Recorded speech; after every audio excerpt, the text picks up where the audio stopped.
Ako nga pala si Cyril Bugante. As of August 7, 7 taon na po ako rito sa Transfer It. Ang pinaka mataas na late ko po ay nung June.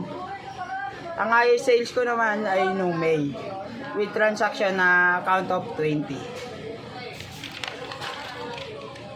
May IR naman akong pending na isa. Overdue ko dito ay isa. Magagawa ko ito tomorrow.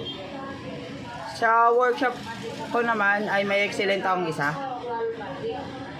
Sa co-worker review ko ay may average ako na 2.65. Good ay siyam, passable ay isa. Ang positive comment naman sa akin ay focus sa trabaho, good service provider, masipag, masaya kasama, masinop, at matyaga. Ang general comment ay laging lilinisin ang area ng DTF.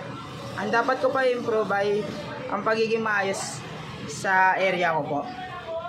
Masaya naman ako sa nabanggit tungkol sa akin.